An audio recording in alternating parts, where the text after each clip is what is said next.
primer lugar, es un placer poder estar aquí. Yo soy docente y lo que me define como profesional y como persona también es mi docencia, entonces estar entre colegas es siempre un gusto. El marco que ha planteado Jaume Zarramonda es provocador y exige de alguna manera saltar para ponerse a la altura, y espero poder generar lo mismo. Miren, aprender a aprender es un término complejo, ¿de acuerdo? Y creo que hay que reconocer en primer lugar la complejidad del término, porque tenemos la tendencia a simplificar los términos y eso siempre trae problemas, porque cuando simplificas la complejidad de un término le quitas la riqueza, le quitas la capacidad de responder a justamente el segundo elemento, la multidimensionalidad de la realidad con la cual nosotros enfrentamos. Entonces el aprender a aprender en primer lugar es un término complejo, es un término multidimensional y es un término que definitivamente no está atado a una institución en particular, ¿no? Es decir, el aprender a aprender no está esposado a la realidad de la escuela, sino que es una realidad que excede, porque es una condición humana.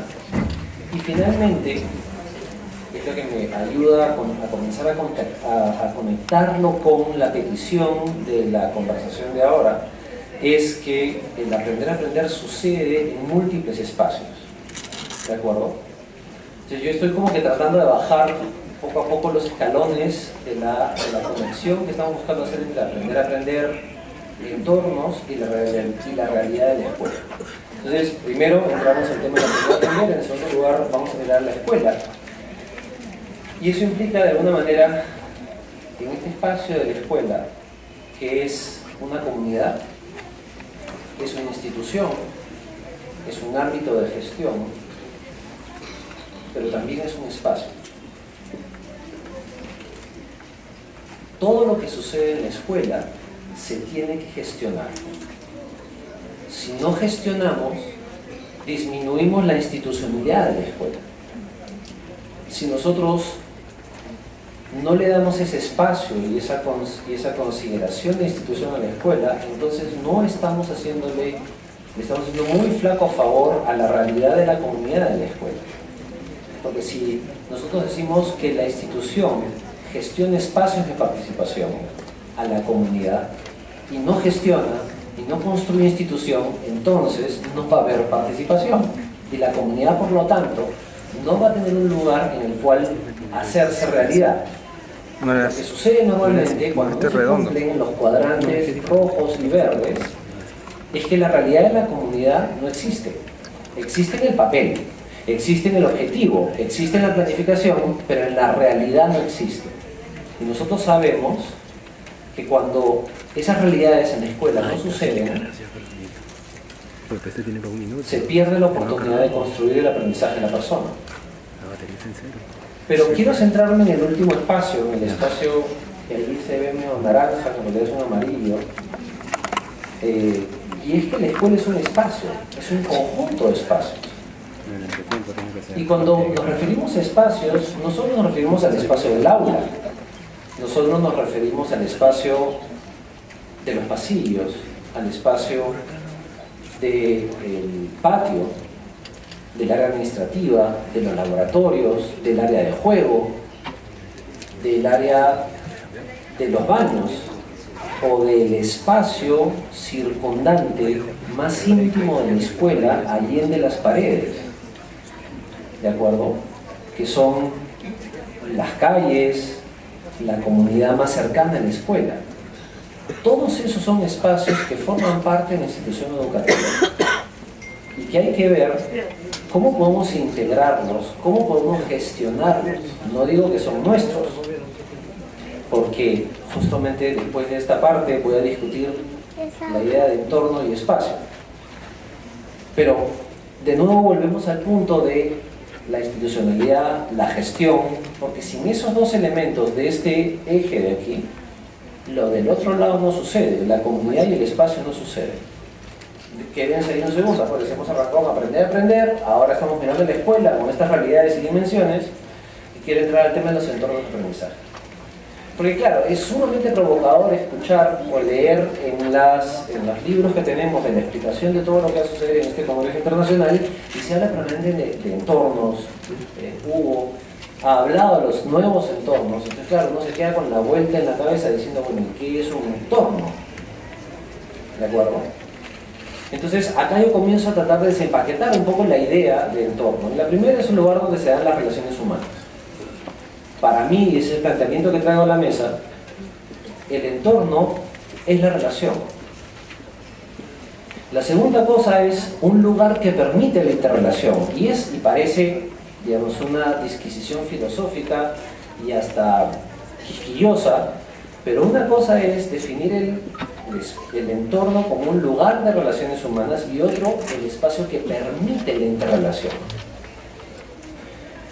Hay tres tipos de entornos: el físico, el virtual y el mixto.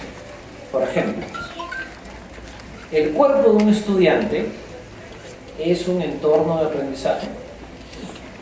Evidentemente que sí, porque tiene que conocer su cuerpo. Pero si además vamos 2, 3 pasos atrás a los primeros cursos que nos daban, de acuerdo con nos formaban también como docentes, en biología, ¿no? Cuando era más joven, mucho más joven, yo decía que tiene que ver la biología con el tema del aprendizaje. Y es que tiene que ver. Porque tiene que ver con esa parte física del aprendizaje, donde me encuentro conmigo mismo. Y ahí viene la segunda, el cuarto elemento que planteo, que tiene que ver con las dimensiones que se entrecruzan con los entornos. Lo interpersonal y lo interpersonal, o sea, yo conmigo, y lo interpersonal. Entonces, el entorno es el lugar de las personas. Si nosotros no comprendemos esta base para poder saltar al tema del aprendizaje, entonces nuestro tratamiento de los espacios físicos de los colegios va a ser empobrecido, porque simplemente va a ser instrumental. El salón de clase es el lugar donde deposito las sillas y entran los estudiantes. Si gestiono yo desde esa lógica, entonces estoy cosificando al ser humano y la posibilidad de construir un lugar donde se encuentren, un lugar donde aprendan, un lugar donde sepan quiénes son y se relacionen con el otro. Sigo. Entonces, ¿cómo hacer para que la escuela permita construir espacios de encuentro que impulsen el aprender a aprender? Entonces hice una interrelación entre estos tres elementos, entre escuela, entornos y aprender a aprender. Y ya para terminar, son mis recomendaciones. La primera es erradicar. Claro, Jaume entró a la parte más de diseño, de técnica. Yo doy un paso atrás como un telón de fondo para poder sostener esto. Y la primera cosa es erradicar el autoritarismo, porque el autoritarismo destruye las relaciones humanas, porque no se relacionan entre iguales. Si sucede el autoritarismo, y ojo, nuestra tradición escolar en el Perú está construida sobre la base del uso y abuso del poder. Yo soy autoridad, yo te ordeno. Yo conozco, tú no. Yo sé hablar castellano, tú no. Ese principio que vuela por nuestras cabezas y es parte de nuestra sociología de cómo hemos construido la institución escolar en el país, no permite que haya entorno. Entonces, no importa si pongo yo una pizarra interactiva que un poco más y me acaricia para que yo aprenda, si es que el autoritarismo es el mantra, es la gramática que sostiene la construcción de los entornos de aprendizaje. Segundo elemento, el abuso del poder. Yo acabo de terminar un estudio en 4 regiones del país sobre el tema de la participación. Miramos específicamente el tema del municipio escolar. Y era fascinante encontrar, bueno, fascinante y doloroso al mismo tiempo, encontrar cómo estos dos elementos primeros, el autoritarismo y el abuso, han terminado desvirtuando el mecanismo de la participación a través del municipio escolar. Al punto que hay directores de colegios que hemos visitado que enviaban a los miembros del municipio principio escolar a cortar el gras de los jardines, a ejercer cargo de disciplina en el colegio, como si eso fuera parte de la participación. Y es interesantísimo, porque ahí uno entiende por qué las personas, después de que pasan esta experiencia en la escuela, no quieren ni en bromas meterse en la participación en la vida cotidiana, en el bien común y en la construcción de este enhebramiento que somos las personas. Porque claro, tienen una experiencia tan dura y tan compleja de abuso del poder, de autoritarismo, que cuando terminan el colegio dicen, bueno, yo ya acabé, nunca más me meto con el tema de participación. Porque la experiencia que tienen de participación es tan dura que no la están aprendiendo, y después nos quejamos porque no funciona la sociedad en la que vivimos. Tercer elemento, permitir espacios de diálogo y solución colectiva de los problemas comunes. Y quinto, generar espacios seguros para la reflexión, para la exploración de la identidad personal y para actuar. Y digo seguros, porque la presencia de los colegios en el Perú es la presencia más grande del Estado. Y debería ser el lugar seguro para que tú puedas desarrollarte como persona, para que puedas tener un espacio para ser tú mismo, para encontrarte con el otro y para construir sociedad. Si estos elementos se cumplen, estamos construyendo una cama emocional, una cama cognitiva para las personas que le dé suficiente colchón para los golpes y suficiente trampolín para saltar, para ser mejores más adelante. Muchas gracias. Gracias, Paul. En principio, quisiera señalar que abordo la situación del aprender a aprender, pero a partir de mi experiencia personal como docente. Me desafiaron a no solamente plantear desde la teoría, sino desde mi propia vivencia como docente, cómo yo aprendo a aprender. Básicamente puedo señalar que para responder a esta temática, yo aprendo a través de preguntas. Entonces me planteé 4 preguntas. Para mí las preguntas significan generar interés, expectativa, motivación, generar controversia. Entonces yo aprendo a partir de preguntas y también enseño utilizando preguntas. 4 preguntas. La primera pregunta que planteé es: ¿qué es o qué sentidos y significados se pueden identificar o definir para aprender a aprender desde la formación docente y el rol docente? Y esta pregunta intento responderla desde mis conocimientos teóricos, válidos, pero también desde mi experiencia y la experiencia que he constatado en mis 29 años de servicio docente. Y voy a responder a ella.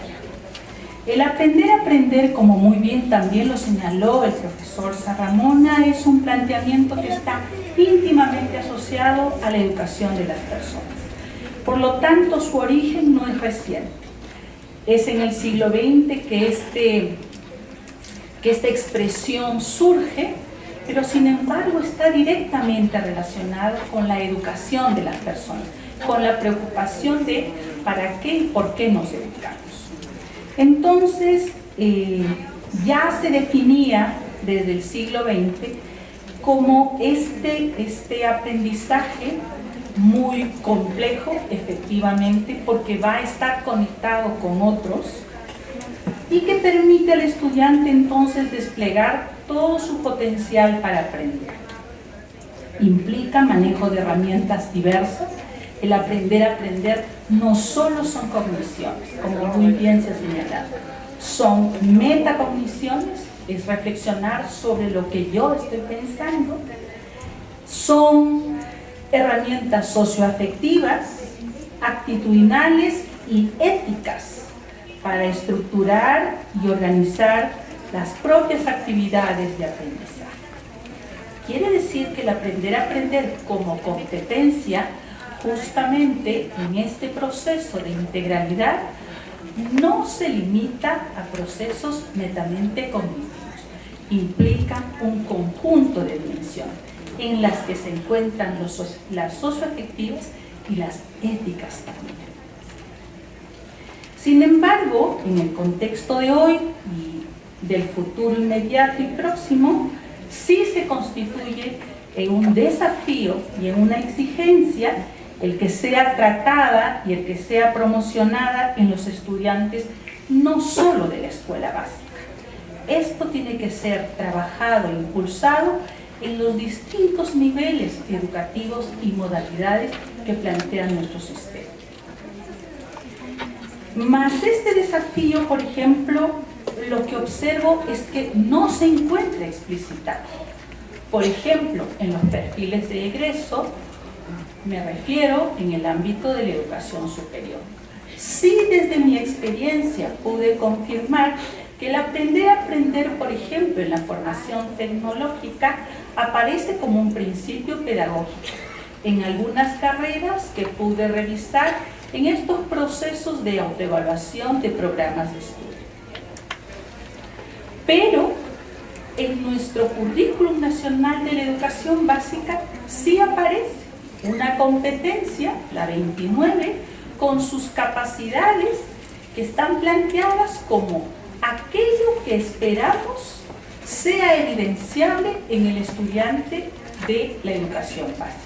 Allí hay un desafío presente y claro. Por otro lado, también pude constatar que si esto está declarado, teóricamente hay argumentos, hay fundamentos, hay material al respecto, hay información válida al respecto. Entonces la pregunta que me planteo fue ¿cómo se desarrolla esto en los estudiantes?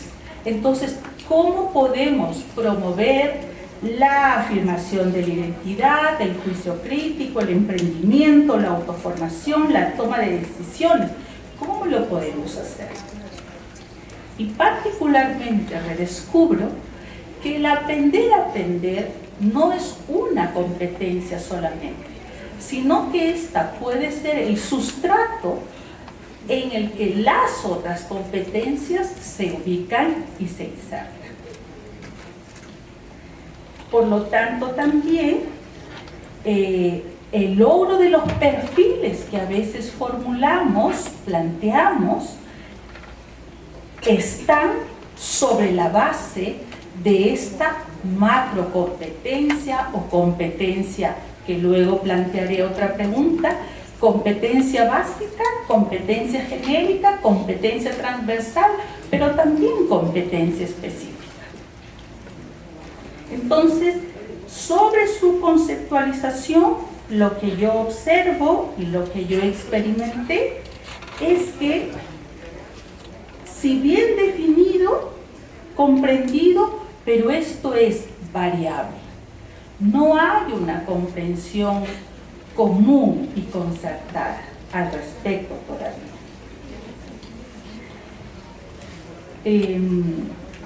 La otra cuestión que reconozco es que el tema del aprender a aprender forma parte de los marcos doctrinarios, epistemológicos, psicológicos de los currículos o de las propuestas formativas, pero está en términos de declaración.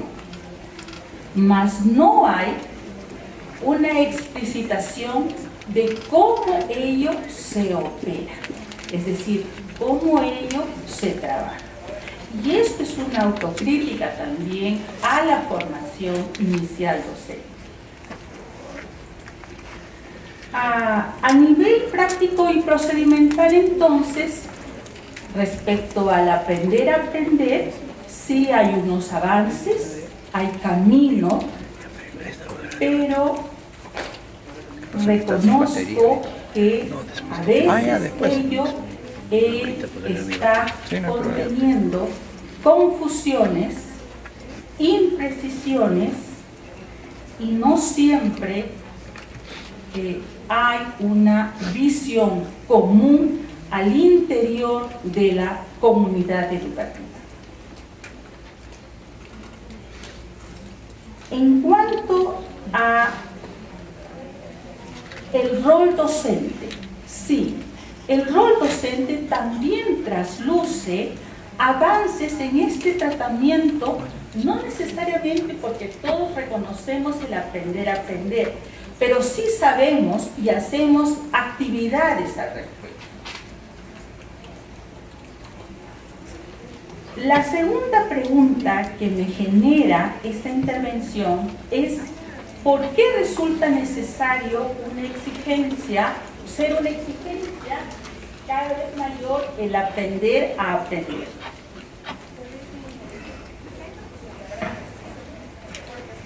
Y también emerge algo que es propio mío, que es mi fuerza va hacia el lado más socioafectivo y ético. Y esta pregunta me plantea dos escenarios. El escenario o los escenarios nacionales y regionales, como en nuestro caso, que nos están evidenciando un contexto social, político, económico, ambiental, cultural, que nos produce indignación a algunos, y desde el fondo de mi ser espero que a muchísimos nos produzca indignación, pero también reconozco que este contexto produce resignación, apatía. Y creo, y estoy convencida, que más bien debemos de asumir una ciudadanía que tenga recursos personales y colectivos de cómo afrontar estos entornos, a lo que aludía Paul. Un hecho inobjetable es la corrupción. No podríamos hablar en la escuela o en la universidad o en el instituto de temas educativos si esto no pasa a ser un tema de la escuela. Esta situación, en sus múltiples formas, atenta contra la humanidad, estropea derechos de todas las personas y más aún aquellos que perviven en contextos de pobreza. Esta situación para mí significa que tiene que ser trabajada, tratada desde el espacio educativo. Cada vez la caquistocracia, que es el gobierno de los peores, de los malos, se globaliza, se extiende. Los hermanitos, que es una expresión que tiene profunda fraternidad, pues se ha distorsionado y se envilece.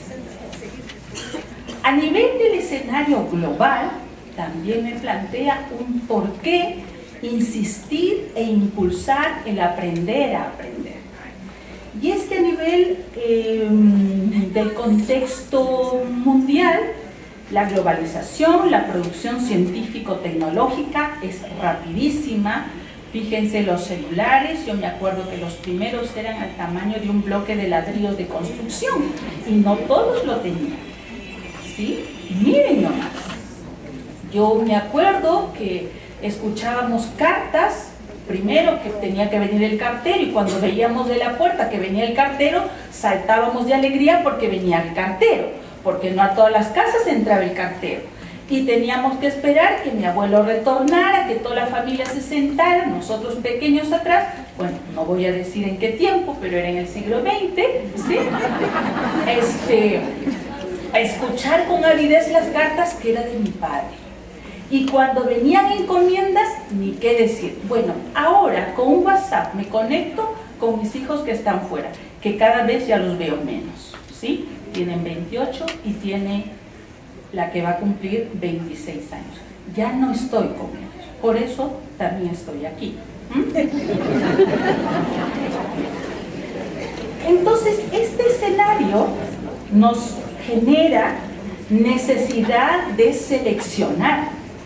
necesidad de discernir, necesidad también de acceso al buen conocimiento y a la buena información. Cuando digo acceso es porque, si bien, sí pues ahí está el señor Webb, el señor Google, pero esto no es de acceso universal aún. Entonces, frente a esta realidad, tampoco podemos decir espaldas o nos zafamos de ello. No es posible. Jamás he visto tanta expectativa para un partido de fútbol de la Liga Española. Y aquí la gente prende el televisor, se sienta a ver el fútbol español. ¿Cuándo hemos hecho eso? En este tiempo. Y nos interesan esos temas, ¿verdad? Entonces, ¿qué implica aprender en este contexto de vulnerabilidad, de violencia, de información de todo orden y en múltiples ámbitos? No se trata entonces de satanizar, ni mucho menos minimizar o distorsionar lo que implica el avance científico, tecnológico y comunicacional que se gesta y que es producido por hombres y mujeres, en comunidades, pero también en solitario. Por ejemplo, ¿quién de ustedes sabe toda la investigación que se ha hecho en torno a la maca y que fue un científico en el sótano de una universidad, que hoy está en la NASA? ¿Cuántos de nosotros sabemos que un equipo de estudiantes de la Universidad de San Marcos ha creado una gelatina capaz de combatir la anemia? Y es tan interesante porque justamente esta enfermedad ha recrudecido cuando se suponía que ya lo teníamos controlado. ¿Y cómo vamos a estar hablando del aprender a aprender cuando este tema atenta, amenaza justamente el desarrollo humano? La tercera pregunta es ¿para qué y qué se pretende? Porque el por qué es las razones que nos obligan y nos exigen a trabajar el aprender a aprender. ¿Y para qué? Para esta pregunta señalo lo siguiente. No solo en la básica lo señalo, sino en la educación superior también esto es importante, ¿sí? Las respuestas podrían estar en que queremos promover estudiantes más efectivos, queremos que aprendan a desarrollar sus recursos personales y del entorno para lograr metas intencionadas, queremos gestar una contraciudadanía a lo que tenemos hoy. Y eso es hacer una revolución. Queremos personas que aprendan a aprender sobre los conocimientos teórico-prácticos, pero estos no desprovistos de ética ni de una ciudadanía solidaria con los diversos entornos donde interactúan. Por ello es que este es un aprendizaje estratégico, por ello es que este es un aprendizaje fundamental, ¿sí? Porque queremos que nuestros estudiantes de todos los niveles educativos puedan reflexionar sobre su propio pensar, conectar con otros saberes, ¿sí? Con sus mecanismos socioafectivos que regulen sus rutas de aprendizaje, pero también que regulen la ruta de sus actuaciones. Es decir, es un aprendizaje que aporta a redireccionar metas y objetivos. Pero también, como veíamos y escuchábamos al profesor Sarramona, no solo queremos personas individuales, sino colectivos pensantes, ¿sí? Queremos entonces cuerpos más lúcidos, cuerpos sociales más lúcidos, con criterio, cuando nosotros decimos, pero mínimo sentido común, ¿sí? Con creatividad para que articulen sus principios, sus saberes, habilidades, valores, para que puedan mirar y analizar esta realidad, proponer alternativas y resolver, de ser posible, los problemas propios y comunes, sobre la base de lo que supondría entonces entender esta competencia como una competencia transversal. La tercera pregunta, y es me falta una y nada más, ¿cómo propiciar el aprender a aprender desde el rol docente? Es tan básica y transversal, básica, porque es el cimiento, como la lectura y la escritura, como la resolución de problemas, sí, pero no solo es básica, es estratégica. Es una competencia transversal porque implica que necesitamos trabajarla desde las distintas áreas curriculares. Esto no es exclusividad ni responsabilidad de un docente. Esto es un trabajo de colectivo docentes. En ese sentido, tanto la formación como el desempeño docente tendría que también sustentarse en el aprender a aprender. Y aquí reconozco desde la formación inicial docente y la formación en servicio que no siempre hacemos énfasis en el aprender a aprender del profesor. Por ello es que es necesario que los docentes también vivencien, experimenten cómo es que aprenden a aprender. No es cómo aprendieron a aprender, sino cómo aprendemos a aprender a lo largo de nuestra vida. Y esto se convierte en un aprendizaje vital que sirve para el desarrollo personal, pero también para el ejercicio profesional. Por lo tanto, colocamos al estudiante y a los estudiantes en situaciones que activen su reflexión sobre sus procesos de aprendizaje personal y colaborativo.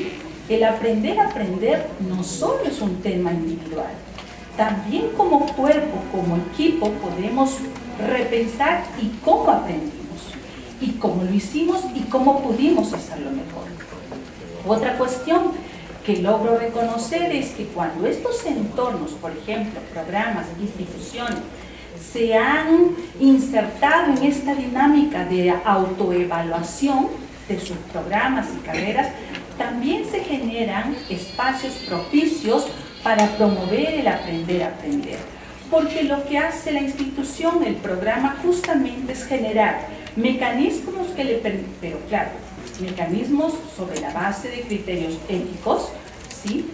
De poder identificar cuáles son nuestras fuerzas, que las tenemos que seguir potenciando, y cuáles son, ahora le denominamos oportunidades de mejora, pero en castellano son, cuáles son las dificultades, cuáles son los desaciertos, cuáles son las omisiones o errores que tenemos que no acrecentarlas, sino transformarlas, cambiarlas. Entonces, estas instituciones que generan estos mecanismos también favorecen, promueven esta competencia de aprender a aprender a nivel de las personas, pero a nivel también de colectivos mayores. Entonces, resulta importante pues compartir al interior de las instituciones y organizaciones educativas estas prácticas que favorezcan el desarrollo de esta competencia y las otras. De igual modo, también es importante que se pueda registrar y sistematizar las buenas prácticas. No es que no se haga, sí hacemos, pero necesitamos seguirla haciendo con mayor intencionalidad y mayor rigurosidad. ¿Cómo propiciar el aprender desde el rol docente? Finalmente, cuando tenemos los docentes la apertura de reconocer que necesitamos mirarnos. Aprender a aprender pasa como aprender la competencia comunicativa. ¿Qué le enseño yo a mi estudiante a comprender un texto si antes no lo he leído y no lo he comprendido? ¿Cómo le enseño? Si aprende, le puedo enseñar. Entonces, puedo enseñar a aprender a aprender. ¿Cómo lo hago si antes no lo he vivenciado y experimentado en mí misma y reflexionado sobre cómo lo hago. Y otros recursos que también considero valiosos efectivamente son el uso de las TIC. No son las que nos van a obviar, sino más bien son herramientas que podemos utilizarlas. Pero también están los contextos reales o los contextos simulados, los casos, los problemas, las noticias, algunas no tan espectaculares, pero sí formativas. Entonces, sí tenemos recursos para hacerlo, pero eso no significa, y aquí voy con lo que señalaba el profesor Hugo Díaz, sí, Finlandia tiene muy buenos resultados, pero nuestras aulas no se asemejan a Finlandia, ¿sí? Entonces, ¿cómo generamos marcos comparativos cuando los pisos son totalmente desiguales? Entonces, también necesitamos los docentes de la básica y los formadores de docentes condiciones sostenibles que permitan una enseñanza más efectiva, una enseñanza con logro de resultados. Entonces, el aprender a aprender es un desafío, que nosotros lo podemos promover y propiciar, sí, no solamente es una decisión personal, es una responsabilidad que tenemos con la formación de nuestros estudiantes, ¿sí? Muchísimas gracias. Gracias. Viene la profesora Dani Marisol Terceño Vela.